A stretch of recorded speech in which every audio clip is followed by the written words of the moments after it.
Welcome into Outkick the Show. I am your fearless leader, Clay Travis. This show presented by Oddshark. Go to Oddshark for all of your gambling and informational related needs.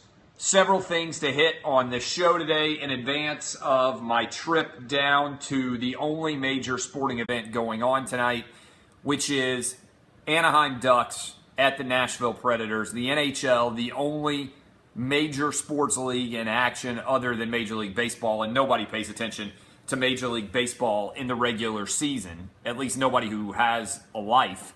I'm going out tonight. I think that the Preds will take a 3-1 lead, advance further in the direction of the Stanley Cup. Cannot wait. Want to tell you off the jump, I tell you this all the time, but you got to download the SeatGeek app. I've been going on to SeatGeek all day today, checking to see what the prices were going to be on tickets. And it's like watching the stock market. Ticket prices continue to come down.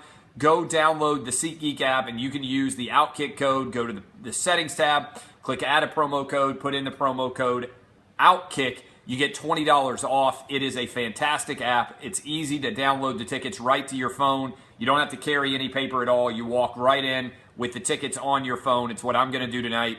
I have been happy with the prices on the tickets collapsing, and so I will be there tonight. I cannot wait to go check it out, get a big-time game in Smashville. Hopefully the Predators will be there. Hopefully my guy Marcus Mariota will be there. And hopefully the Titans' offensive line will be shotgunning beers in concert as well. Several different things to hit on today. I talked all about LeVar Ball yesterday. I'll go ahead and do rapid fire off the jump here. There's not tremendous amount of issues out there, but so that you know, talking about Preds, Ducks, I'm obviously not an expert in hockey. The NBA playoffs have hit an absolute, just disastrous level. They are atrocious. I'll tell you my idea for how to cure the NBA collapse, and I'll also give you the 2020 presidential odds. But I'm going to do things in reverse and usual tonight. I'm going to start with rapid fire bitches. That is where on Facebook or Twitter, you guys put up questions, and I will respond to as many as I possibly can quickly. I do not think that Baylor is going to get the death penalty. I don't think that what has happened there, I don't think that any major school will ever get the death penalty again. I did not, LeVar, I talked all about LeVar Ball yesterday. I think it was a sexist way that he treated Christine Leahy. I know Christine Leahy well. I know Jason Whitlock well. I know Colin Cowherd well. I know all three of those guys well. I've been on that stage. I think if I had been sitting where Christine Leahy is, that he would not have treated me like her. I believe that she was entirely justified to ask him the questions that she asked him. The only reason why LeVar Ball is famous is because of his children. As I said on the show this morning, Outkick the Coverage, my national morning radio show, LeVar Ball is a lot like the Duggars. He's a lot like John and Kate when they did John and Kate plus 8. He's a lot like the Kardashians. His fame is directly connected to his children's fame. That is, his relationship with his children is the only reason he's famous. And so as a result, I don't understand how he can be upset about people questioning his relationship with his kids when the only reason he is famous is because of his children. So questioning what kind of relationship he might have with his kids going forward is 100% legitimate. It's very fair. I don't think she asked or said anything that was out of the bounds. If you don't bring up your kids, then I think attacking your parenting is out of bounds. Like, people will attack my parenting on a regular basis. And that's only when I put out a picture of my kids or I put something on Snapchat. I'm a dad. I've got a 9-year-old, a 6-year-old, and a 2-year-old. I think if you want to attack my parenting, I think that's completely out of bounds. You can attack me for anything, my opinions, everything else. But attacking my parenting makes no sense. Now, if my kid was an all-star at some sport and he was going pro, then I think there's no doubt that you would be able to address that. I don't think there's any doubt at all that you'd be able to address it. It would be fair game, and it'd be totally within bounds. But this way, no. There's no way to criticize him because, again, no way to criticize her for criticizing him because his parenting skills are completely in the realm of acceptable behavior. So that is what I said. I'm already all over this kind of situation. I would encourage you guys to go listen to yesterday's if you want to get all over it. He didn't disrespect all women. He was sexist. You're not disrespecting all races when you're being racist. You're typically treating somebody worse than somebody else. And I'm the ultimate DBAP guy. I just don't believe that he would have treated her differently. I think he treated her differently based on the fact that she was a girl. I don't think he would have talked to me like that. I don't think he would have talked to Jason Whitlock like that. I certainly don't think he would have talked to Colin Cowherd like that. If there had been a guy sitting there in that chair, he could have treated him the exact same. Could have shot it down. Could have said, I disagree with what you're saying about me. He could have handled that a lot better instead of trying to dismiss her in some way based on the fact that she's a girl. I think that was unfair. I think that was unwarranted. I think LeVar Ball proved himself to be something more than a cartoonish buffoon. But again, we talked about this a great deal on yesterday's show, and certainly this morning we talked about it a lot. Yes, I've had dinner with Cowherd many times. Cowherd's a great guy, smart guy. Love talking with him. Whitlock's a good friend of mine. I know Christine pretty decently. So I feel like I know all parties there. I've never met LeVar Ball. We've had him on the show, but I don't have a substantial a relationship with him. The NBA. Let's talk about the NBA for a minute. I think the NBA is in real issues here. I think the NBA is rapidly skidding kind of downhill here. Let me explain why. And I've said this on the show several times, but I think it bears repeating. 6 sports. 6 sports that people care about in this country. Everybody doesn't care about all 6, but there's 6 every year that people pay attention to. Okay? NFL, college football, NBA, college basketball, NHL, and Major League Baseball. Now, some years the World Cup's going on, people care about soccer. Some years the Olympics are going on, people can care about the Winter or Summer Olympics. But the NBA itself, there are 6. Okay? Of those 6 leagues, 5 of them, once the playoffs start, anybody can win. 5 of them, anybody can end. The only sport that when the playoffs start, there is no suspense whatsoever is the NBA. Right now, the Cavs and the Warriors are 19-0. They're 19-0 so far. They're going to both win the Eastern and Western Conference. And here's what's crazy. This thing could end as soon as Tuesday, and then we would have 9 days to sit around and wait for the NBA Finals to start. As a guy who does radio, I'm going to have to go Skip Bayless and Nick Wright on you and start talking about LeBron James versus Michael Jordan every day like those guys do. Every day you turn on their show, they're going to be like, well, yesterday LeBron James went for 34, 10, and 12. And if you compare Michael Jordan's career at the exact same point, I mean, literally they make the same argument every day. It's like Pete Rose in the Major League Baseball Hall of Fame. Every single day, LeBron James versus Michael Jordan. Dude, how about let a season finish? How about let a season finish before you analyze these guys on a year-to-year basis? It's become the most tired topic in all of sports. The Michael Jordan versus LeBron James. Let's do it again. Let's do it every day. You can do it every day. It's like asking about whether Pete Rose should be in the Hall of Fame. It's the exact same equivalent of that argument. Now, I think if LeBron James advances to the finals, you can start to compare him. And certainly at the end of the year, you can say, okay, through 32 years old, we can compare all these guys. I don't think that plays long-term. I think that's boring. I think people figure out who you are. And but what do I know? Skip Bayless makes $6 million a year talking about LeBron James every day. So maybe I'm wrong. Maybe I'm not going to be the guy who sits around and talks about LeBron James every day, either pro or con. But evidently there's a market for that. Okay. Couple of additional thoughts. If I were remaking the NBA, here's what I would do. I think LeBron James is fundamentally underpaid. Okay, you guys know that I'm a capitalist, that I care more about people being able to sell their money I want people to be able to sell their labor for the highest possible prices, right? I don't think there's any doubt. I think that makes sense. Whoever you are, I want you to make as much money as you possibly can, okay? So, within that context, LeBron James makes around $30 million this year. I think that LeBron James should be making, if he were on the open market, around $100 million. Before taxes. Yes, for those of you who watched yesterday, this is before taxes. Remember, the guys are going to have to pay taxes after they make money. We had the guy yesterday who I had to block because he was before taxes guy. There's always a before taxes guy who's trying to get in there and prove like how smart he is. I said yesterday, like, if you come up and you say, would you suck a dick? Somebody's like, well, how much money would you pay me? I was like, I don't know, $50 million. The guy's like, before or after taxes? So wait, your decision on whether or not to suck a dick is based on whether or not it's a pre-tax income or a post-tax income? You're a dude, you're straight, and you're like, I might be willing to suck a dick, but I got to figure out the tax rates first. First, let me break down the tax rates of dick sucking. I got to know. I mean, is that like a 20% tax rate? Is that like a 15% tax rate? Are we talking like Norwegian tax? Are we talking like Latvian tax. I got to know what country I'm blowing in to suck a dick to figure out whether I'm willing to do it. I'm like, motherfucker, I just offered you $50 million to suck a dick. You going to do it or not? Well, what's the tax situation? Tax situation, pre or post tax guy is one of the most infuriating people out there. It doesn't matter what you're offering. You're like, dude, what would you, like you're sitting around drinking beers and having a debate. Would you do X for X? Like, it doesn't matter what it is. I usually suck a dick as an example. Would you suck a dick for $50 million? Guy sits there for a long time. He's like, is this a pre or post tax $50 million? I'm like, so the difference for you between sucking a dick or not is like, depending on what country you're in and what tax rate you're going to get. Because you're down to suck a dick. It's just a question of whether or not you can negotiate the best possible tax rate. Anyway, so LeBron would be worth on the open market around $100 million.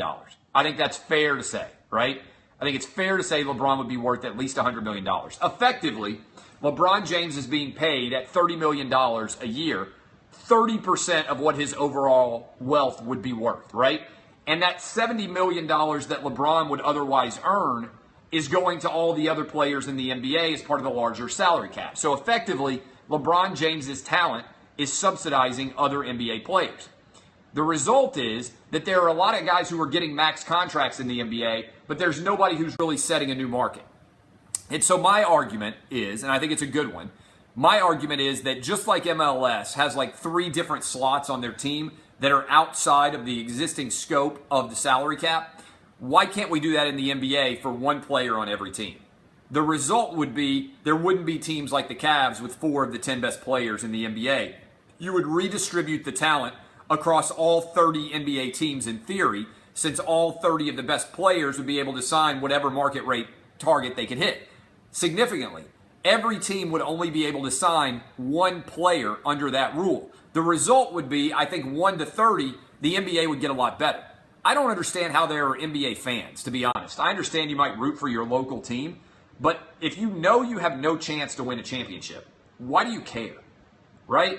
Like, why do you care if you know that you have no chance to win a championship? And this year, the only 2 teams that have a chance to win a championship are the Cavs and the Warriors. So how much would it be different? Again, to me, I don't know why. All I do is try to solve problems, right? I put my incredible intelligence to work. I say, how could you make the NBA better? The way to make the NBA better would be to redistribute the talent so that 4 of the 10 best players are on the Warriors. The reason why Kevin Durant went to the Warriors was because the difference between his max contract and what the Warriors could afford to pay him was not really that substantial in the grand scheme of things. He could make the money back up through endorsements and everything else. So imagine if Kevin Durant was able to sign for $80 or $90 million. There's no way that he would have gone to the Warriors. He wouldn't have said, okay, I'm going to take $17 million to play for the Warriors this year, because he would have gone and taken $80 or $90 million as the 2nd or 3rd best player in the NBA, whatever you want to rank him. Every individual team would have the opportunity to pursue everybody. And the result would be that you would end up with, like, I don't know, Steve Ballmer, for instance, paying a ton of money for LeBron to go play for the Clippers, and everybody else, the next 29 players would all be slotted, and then the next best player, in theory, for LeBron James would be the 31st best player in the NBA, right? You would have, and there could be miscalculations. Somebody could be better than you think. You could go draft guys, all that. But once you reach the caliber of top 30 player, you have unrestricted free agents. So, no. Again, some of you are dumb. Somebody just said everyone would play for Mark Cuban. No, everyone wouldn't play for Mark Cuban, because Mark Cuban would have the same salary cap except for 1 player. So 1 player of supreme talent would play for Mark Cuban. Maybe it would be LeBron James. Maybe it would be Kevin Durant. Maybe it would be whoever it would be. He'd have one of the 30 best players, and then the rest of the league would all have to figure out how to make the best teams under the salary cap from the rest of the players in the league, 31 on down. I'm a believer in supreme talent being compensated supremely. And right now, LeBron James effectively has probably a cap on his income that is not justified based on his talents, that I think is unfair, and that he's been spending money on everybody else. Nobody else talks about this. I haven't heard any other sports media person talking about this, but that's the way to fix the NBA, right? The NBA talent matters so much that you have an artificially circumscribed salary cap, which means that guys go to one team and they're not able to make more money elsewhere.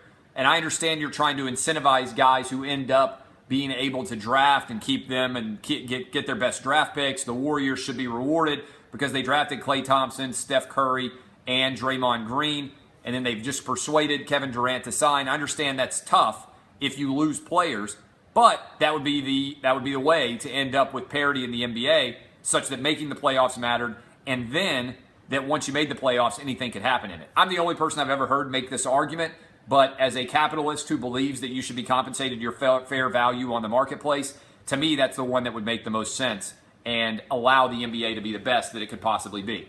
Again, I'm going to the Preds game tonight. I told you to download the SeatGeek app. That's what I did, and then I used it to go buy tickets for the night's game. You can as well. You also know that tomorrow I am headed down to the beach. I am going to the beach tomorrow. I'll be on the beach for the next 2 weeks. I will be down on 30A, down on the Gulf Coast, beautiful beach between Destin and Panama City. And I'll be doing the show every day from down there. And how do I get down there? Go to 30acottages.com and get hooked up right now. Why stay in a crappy motel? Why stay in a tiny condo when you can stay in a mansion on the beach and live it up like royalty? My friends, make sure that you go visit 30acottages.com. That's 30A with an A, 30acottages.com. And you will be glad that you did. I'm driving down tomorrow. Pray for me. 3 kids and a wife. Fingers crossed that we make it okay. Finally, I want to hit this for you. This is the odds of the 2020 presidential election from my friends at OddsShark, and they are hooking you up. I thought this was fascinating. Donald Trump is now favored to not finish his term. Donald Trump now favored to not finish his term. And these are the odds for who will win the 2020 presidential election. If you're curious at all about this, right now, this is a courtesy of OddsShark. Again, Donald Trump, 3-1. Mike Pence at 7-1. My theory is that Mike Pence is going to resign. I believe that that Donald Trump is going to resign before his term is finished, say that he has made America great again, and allow Mike Pence to run as the incumbent. That's my guess. Maybe he won't resign, but I think he's going to clear the way. I don't think Donald Trump is going to run again in 2020. That's my theory. We'll see whether or not it happens. Elizabeth Warren, 9-1. Michelle Obama, 14-1. Bernie Sanders, 20-1. Cory Booker, 20-1. Hillary Clinton, 25-1. Joe Biden, 25-1. Paul Ryan, 28. Marco Rubio, 33. Tim Kaine. Then we get into some interesting names as we move down the list. Again, this is a large list. Mark Zuckerberg, CEO of Facebook, at 50-1. Ted Cruz, 50-1. Nikki Haley, 50-1. Mark Cuban, 60-1. John Kasich, 66-1. Romney, 66-1. Oprah Winfrey, 100-1. Dwayne The Rock Johnson, 100-1. Same as Jeb Bush and Martin O'Malley. And George Clooney is at 300-1. Chelsea Clinton, 300-1. And Tom Brady, 300-1 as well. Okay, questions. Rapid fire. I'm going to finish off the show early today. Not a lot of news out there. Appreciate all of you watching Outkick the Show. If you're going to be at the Preds game tonight, come up and say hi. Don't take secret photos. Come up and say hi. Say you watch the show on Periscope or Facebook or read the site or listen to the show in the morning. I played golf today. Did not hit them well, but I got out and played 9 holes. So it's been a relaxed day. Not a lot of media news out there. And that is what is going on right now. Questions. Clay Travis odds.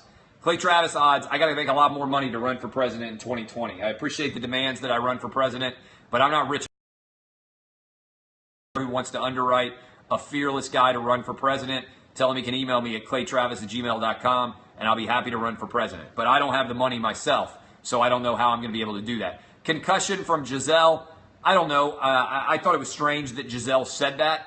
I think probably Tom Brady has had head issues. He's taken big hits before. I think she probably classified them as concussions. I bet he's not reporting them to the team. I think that certainly is. Possible. Also, remember that Giselle's native language is not English. Concussion to her may mean something different than it does to you or me, and it may have been a question she wasn't necessarily expecting. I don't know who's on the anthem tonight. Do you guys know? One of you may know who's going to be on the anthem tonight. Who's going to be singing the anthem tonight at the Preds-Ducks game? I'm not sure who is supposed to be running, who's supposed to be singing. I hope it's somebody new. I have no idea who it's supposed to be. Sam Hunt, is that supposed to happen? I have no idea. You guys knew yesterday who it was going to be. I'm not sure who it's going to be at all. Should be intriguing to see. Anthem guy is most definitely a beta male. There's no other way to describe him. I don't think Hillary will run again in 2020. I think he's too old. But Major League Baseball and ESPN on Facebook, I haven't looked up into that detail enough to know exactly what it's going to be. Okay, I appreciate all of you guys. Short show today, not a lot of news. I got to get ready to head down to the Preds game. Again, if you're going to be there, come up and say hi. I will see you. I love all of you. Share the show. Talk to you tomorrow, 6 to 9 a.m. Eastern, 250 AM FM stations.